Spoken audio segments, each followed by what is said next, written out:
I hope you're coming home this weekend, honey. Of course I'm coming. It's your birthday. No way am I gonna miss that.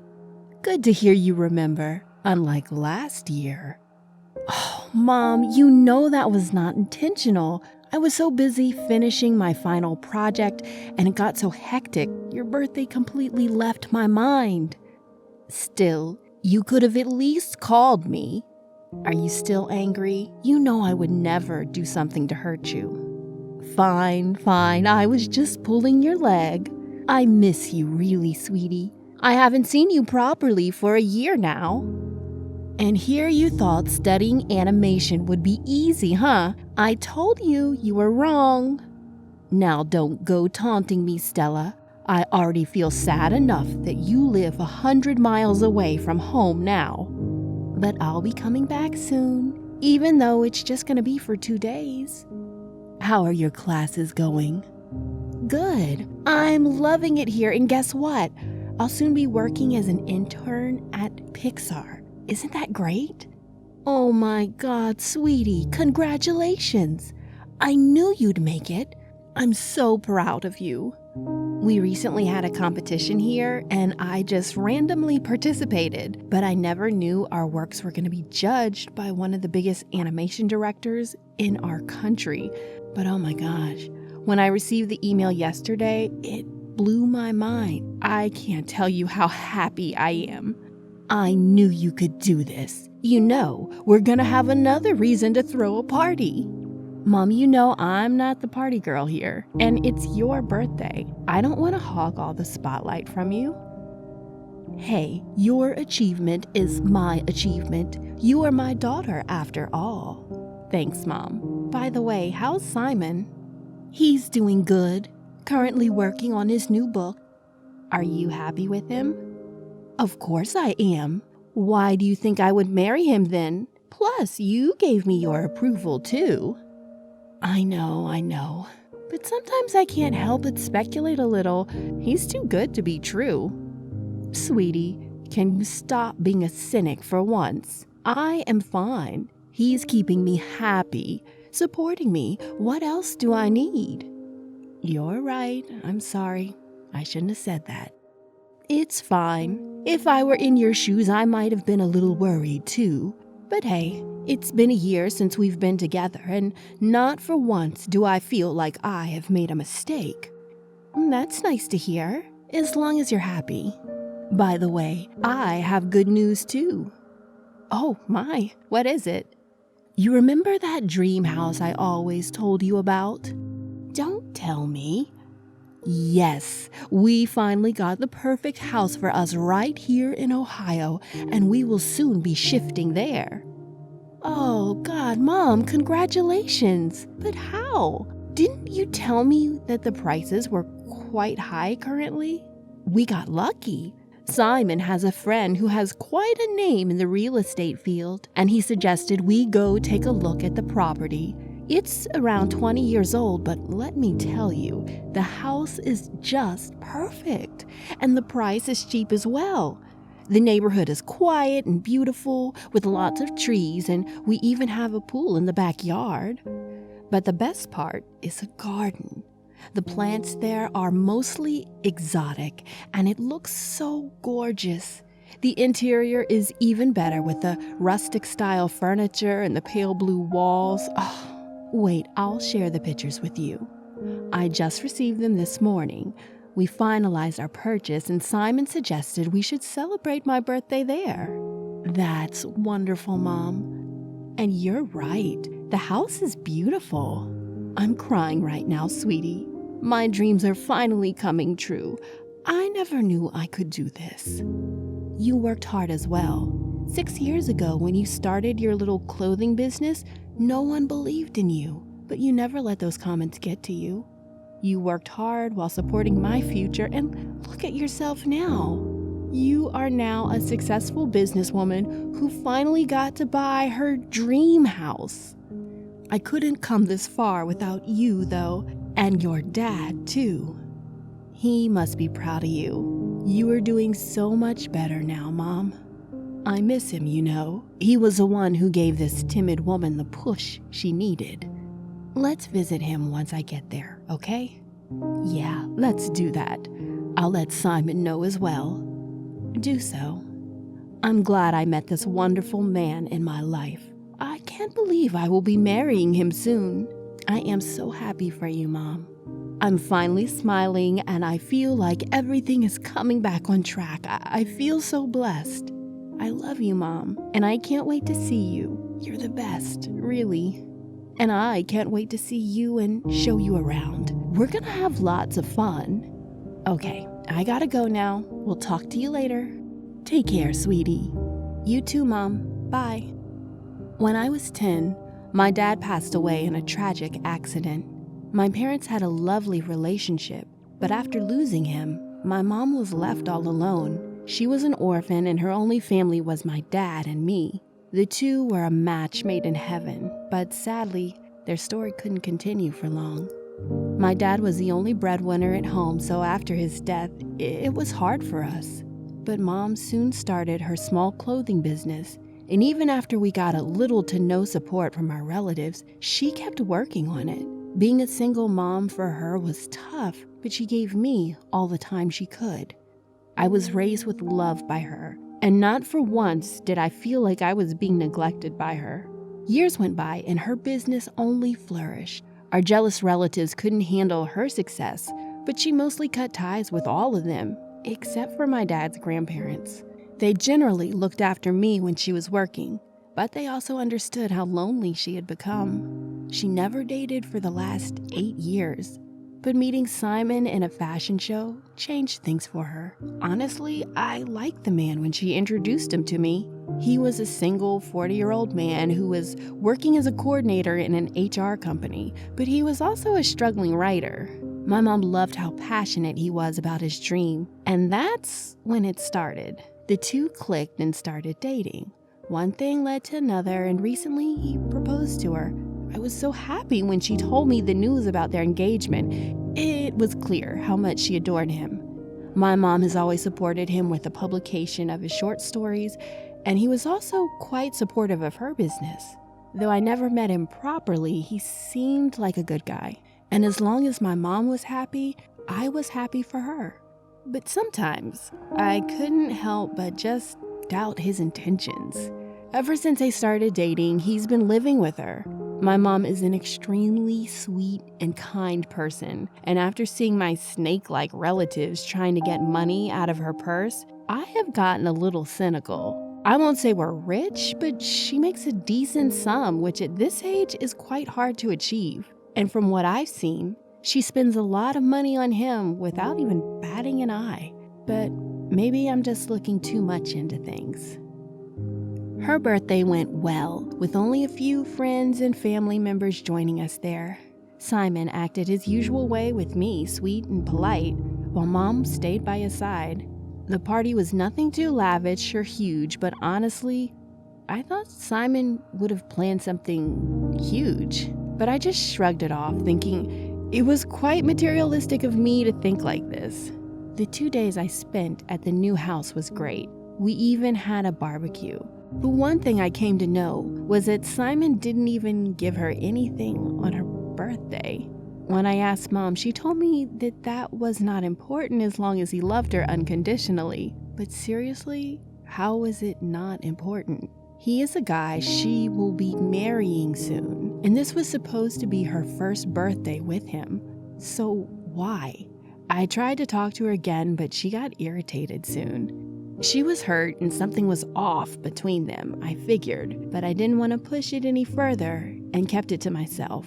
But still, even after leaving, the thought kept bugging me. So I thought of talking to Simon about this. Hey Simon, you busy? Not really. What's up? Just wanted to ask if everything is okay between you and Mom. Well, yeah, of course. Why didn't you give her anything on her birthday? Because I plan on surprising her with something else tonight. Or do I need to spoil that surprise to clear up your speculations? That's not what I meant. You don't need to be so rude. I'm not being rude. You're the one who's suddenly questioning me, so just come up clear and say it.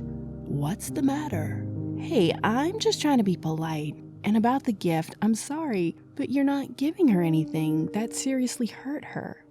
But she never told me anything, so why are you getting all worked up about this? I already told you I have a gift planned for her.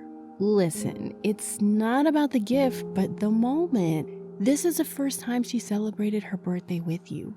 So don't you think you should have done something special for her? I don't know if you know this or not, but my mom is not the kind of person who asks for anything. She's always happy with the little things anyone does for her, but you literally did nothing. All the food for the guests, she made it herself, and you just bought the cake. Not to call you a cheapskate, but shouldn't you be doing a little more for your fiancé? You just said she is always happy with the little things, but then you go on about how I should have given her a lavish present.